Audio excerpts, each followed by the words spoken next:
Olá, assinantes do Panorama Farmacêutico, sejam bem-vindos a mais uma edição do Panorama Talks, nosso programa dedicado ao mercado de medicamentos de especialidades no Brasil. E para falar de medicamentos tão especiais como esse, vamos receber uma pessoa com uma experiência fora da curva, eu vou dizer, né? Fiz as contas aqui, o Jair me ajudou, né? São 13 anos de farmácia, 25 anos na indústria e 12 anos no Sindus Pharma, atuando como diretor técnico e de inovação. Então, é uma experiência realmente uma bagagem ampla que vai nos ajudar a discutir um pouco um desafio não muito fácil para o setor, né, de medicamentos de especialidades nesse contexto atual. Jair Calisto, agradeço aí pela presença, seja bem-vindo. Bom dia, Leandro, muito obrigado pelo convite. É um prazer falar com vocês aí da revista Panorama Farmacêutico. Eu leio quase que diariamente as matérias que vocês publicam, então é uma revista bastante importante para o setor aí. Espero colaborar com vocês aqui nesse assunto importante para nós. Legal, Jair. Bom, quando a gente estava discutindo um pouco antes a realidade atual do setor, você falou de uma combinação, de uma sequência, né, que eu acho que precisa ser muito bem encadeada, mas que impõe muitos desafios, né? Tecnologia, preços de medicamentos, custos, acesso, fabricação de IPAs, impostos. Como é possível aumentar a produtividade para reduzir custos, reduzir preços e, principalmente, diminuir os gargalos de acesso a esses tipos de medicamentos? Bom, eu costumo dividir esse assunto em algumas partes, né, fracionar. Por exemplo, primeiro seria custo de medicamento. Então, que fatores estão envolvidos, Leandro? Nós temos aí, o Brasil é totalmente dependente de matérias-primas, da importação de matérias-primas. 90% praticamente é importado China, Índia, Estados Unidos e Europa. Então, e a gente paga isso em dólar e euro. Então, o câmbio, obviamente, vai dificultar, né? Então, imagina a pandemia ano passado, o câmbio explodiu e aí as empresas ficam com dificuldades. Nós temos também outro fator. A indústria farmacêutica tem uma mão de obra especializada, uma mão de obra com um pessoal que recebe o treinamento, pessoal formado. Então, isso também tem um certo custo e tem uma certa especialização. Eu falo uma coisa aqui sobre os processos, que parece que nós temos equipamentos modernos, mas o processo ainda é antigo. Então, para os mais novos, eles vão olhar para mim e achar que eu sou um jurássico. Como o processo é antigo? O processo farmacêutico ainda é antigo se a gente comparar com as tecnologias mais novas, né? Nós temos muita interrupção no controle de qualidade. E outra coisa que é o imposto. Imposto ao medicamento é o mais alto do mundo, todo mundo sabe. São 33% na média. E a média mundial é 6%. Então, vejam que a gente paga muito em imposto, tá? Então, tem países como os Estados Unidos e o Reino Unido, o imposto é zero, né? A média mundial é 6%. Então, nós pagamos muito imposto. Então, tudo isso faz com que o custo do medicamento seja alto, né? E aí a gente vai caminhando para outra ponta aí, que são os preços dos medicamentos, né? O preço é controlado pela Anvisa, pela CMED. Então, uma vez por ano você tem possibilidade de ressarcir a inflação do ano anterior e os custos que entraram decorrentes de câmbio e aumento de matérias-primas e mão de obra, outras coisas. E nós temos também a questão de pressões. As pessoas querem, os pacientes querem preços baixos, querem pagar caro, querem pagar barato o medicamento. Eu, como farmacêutico e consumidor, eu acho que o medicamento custa caro também. Quando eu vou comprar, acho que é caro. Existe a pressão de cima. O governo exige que os preços sejam baixos, porque o governo é o nosso maior consumidor, né, de medicamento. O governo compra cerca de 1/3 de toda a produção e importação de medicamentos. Então, ele quer pagar um preço baixo. Então, você tem pressões de todos os lados, tem a pressão que vem das importações de custo. Então, como é que as coisas podem se resolver, né? Sabendo que os processos são bastante antigos. Na minha opinião, na minha modesta opinião, acho que a gente teria que aumentar a produtividade via tecnologia, sabe? Então, assim, colocar mais tecnologia para fazer mais em menor tempo e fazer melhor, sabe? Eu acho que essa é uma alternativa possível e viável da gente conseguir isso, sabe, Léo? Legal. Agora, falando em produtividade, né? De quem deve partir essa iniciativa? Quer dizer, é o famoso quem paga a conta, né? Fica sempre essa pergunta, né? Mas qual o papel da indústria farmacêutica nesse contexto? Assim, a indústria, de modo geral, não vou falar só da indústria farmacêutica, ela sempre está buscando aumentar a sua produtividade, né? Eu trabalhei em produção vários anos. E uma das nossas necessidades é aumentar a produtividade. Você tem que estar sempre produzindo mais, melhor, com mais qualidade, com menos mão de obra. Ou seja, eu falo em menos mão de obra porque eu acho que a mão de obra farmacêutica ela é muito nobre para estar fazendo algumas tarefas que hoje ela faz, executa. Principalmente na área de qualidade, a gestão a garantia da qualidade, o controle da qualidade, eles ficam muito atrelados a um excesso de mão de obra. Então, essa mão de obra, excesso de atividades burocráticas, operacionais, essa mão de obra especializada devia fazer tarefas nobres, essa é a minha opinião. Então, a gente poderia automatizar ao máximo com sistemas com inteligência artificial,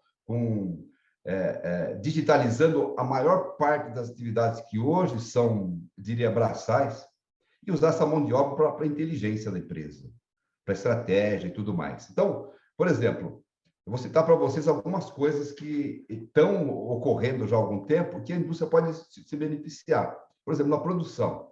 Existe uma tecnologia chamada PAT, Process Analytical Technology. Essa tecnologia é para você fazer o processo de fabricação na área, na própria fabricação, você já fazer o controle de qualidade. Então, quando sai o último comprimidinho lá na ponta, eu estou falando comprimido porque 60% das formas farmacêuticas, das vendas, são as formas farmacêuticas sólidas, né? Não que as outras não tenham importância, mas o líquido injetável tem importância, mas o sólido é o mais importante. Então, quando sai o último comprimido da ponta, você teria já tudo aprovado para ser despachado. O que acontece hoje com os processos? O processo é estanque, são etapas. Cada etapa tem uma intervenção da qualidade, cada etapa tem uma intervenção do controle da garantia. Então, você tem um processo que demora, tem processo farmacêutico que demora quase um mês, mais ou menos. Então, se você pensar que um automóvel da GM, de médio porte, automóvel popular, tem 5.000 componentes e é produzido em 1 hora, você fica assim, você fala, tem alguma coisa diferente.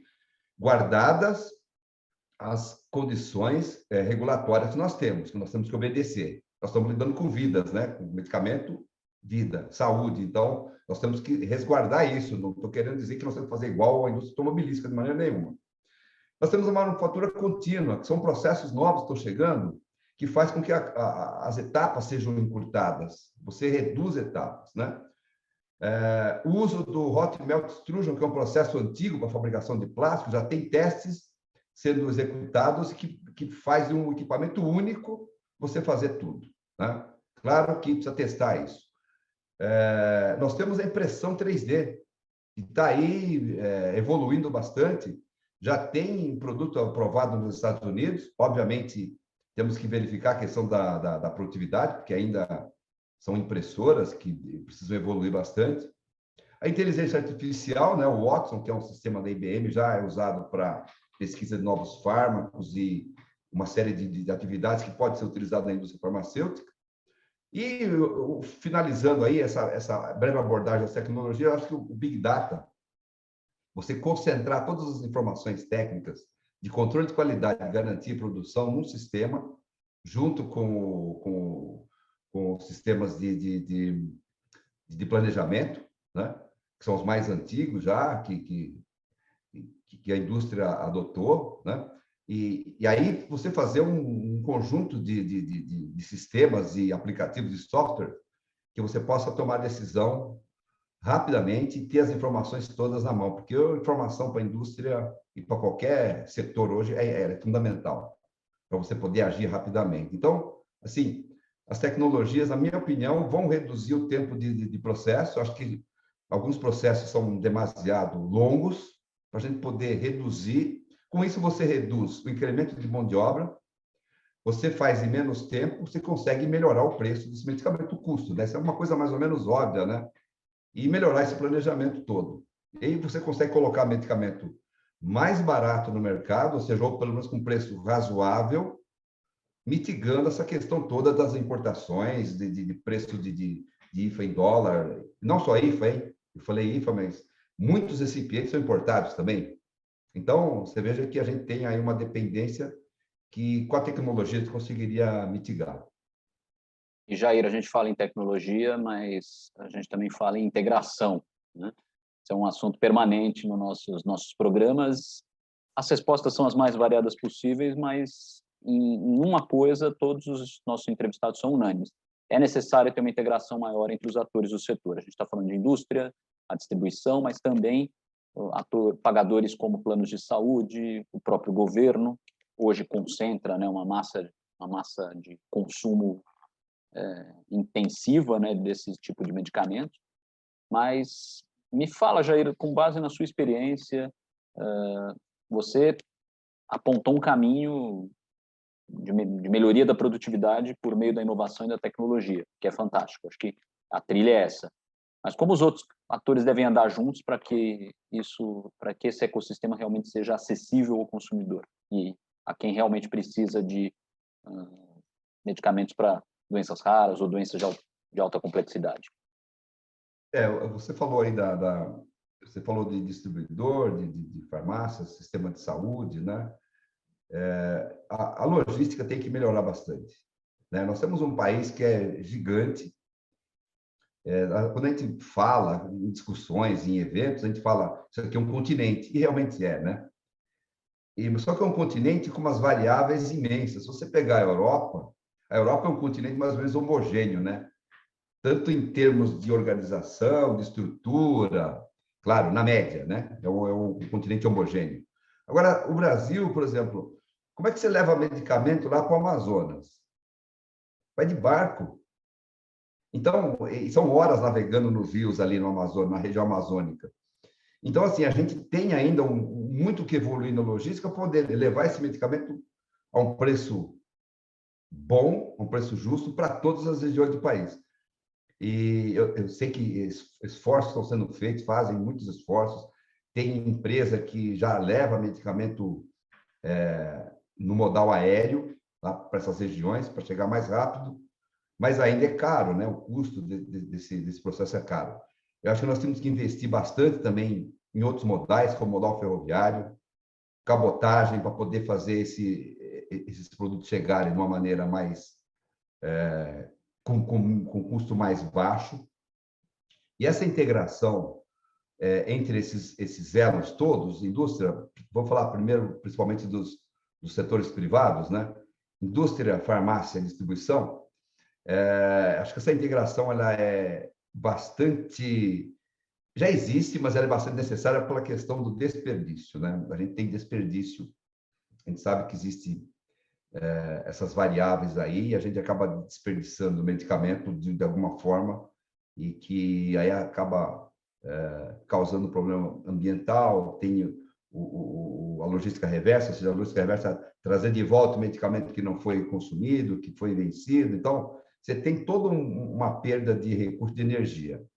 A mesma coisa eu falo em relação ao setor público também, né? Então, nas compras mais bem organizadas, em relação o que a indústria está produzindo, o que o Estado está comprando, adquirindo, e fazer esse medicamento chegar no SUS, nos postos, nos hospitais públicos, essa malha toda, que já é bem estruturada, né? Eu vejo que o SUS é um sistema assim fantástico, mas dá para aperfeiçoar ainda, tendo essa interação entre esses atores todos, né? Para melhorar essa logística, fazendo com que melhore o planejamento e a distribuição dos medicamentos. É tudo parte de um planejamento mais sensato e adequado, sabe? Com certeza. E nesse aspecto, Jair, você acha que a indústria, sejam as multinacionais ou as brasileiras, elas estão em caminho concomitante? Quer dizer, elas estão trilhando, elas têm a mesma visão que você está assinalando nesse momento? Sim, tem por conta de que elas encontram as mesmas dificuldades para distribuir esses produtos, né? Claro, guardadas as proporcionalidades, falando produtos para doenças raras, o volume é menor, são produtos direcionados diretamente para clientes, para o paciente diretamente, muitas vezes, ou com uma clínica. Então, ele não tem uma logística que envolve vários distribuidores e tudo mais. Mas, mesmo assim, essa questão toda da integração e dessa questão toda de logística precisa se aperfeiçoar, precisa melhorar, sabe? A gente ainda tem muita dificuldade. A logística no país é feita aí basicamente com caminhões, mais de 60% é com caminhões, então isso tem um problema imenso em relação a você chegar com o produto com qualidade, com prazo e com preço justo naquele ponto. Então, essa visão aí é compartilhada por todas as empresas em relação a essa questão da integração.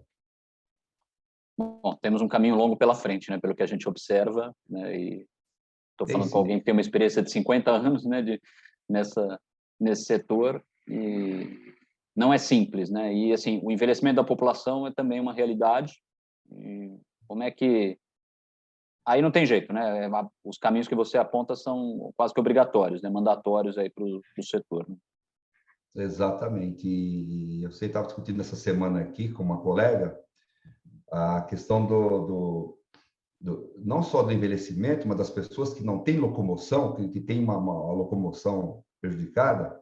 Em São Paulo, o governo envia para algumas doenças, algumas enfermidades, ela envia diretamente, ela tem um centro de preparação desses medicamentos, preparação não, de organização para distribuir esses medicamentos para as pessoas que não têm condições. Então, e vai aumentar, né? A gente sabe que o Brasil está ficando velho, assim, rapidamente. Então, medidas vão ter que ser tomadas, né? Nós estamos envelhecendo aos níveis europeus, né? O número de nascimento de filhos está ficando muito próximo ao nível europeu, né? Menos de 2 por família. Claro, tem aquelas famílias que ainda tem 5, 6, mas isso já está deixando de existir, ao passo que a população está envelhecendo. A partir de 2030, as pesquisas do governo mostram que a população brasileira vai efetivamente diminuir em números absolutos. O crescimento já está reduzindo, né? O crescimento anual está reduzindo, e a população vai passar a um decréscimo em números absolutos. Então, claro que a população que está aí com 50, 60 anos vai estar lá e vai necessitar de medicamentos. Então, nós temos aí várias coisas a serem feitas para atender esse público, né? Então, eu vejo que tem oportunidades para todos os setores para trabalhar com essa população idosa, sabe? Na prestação de serviço, a oferta de medicamentos.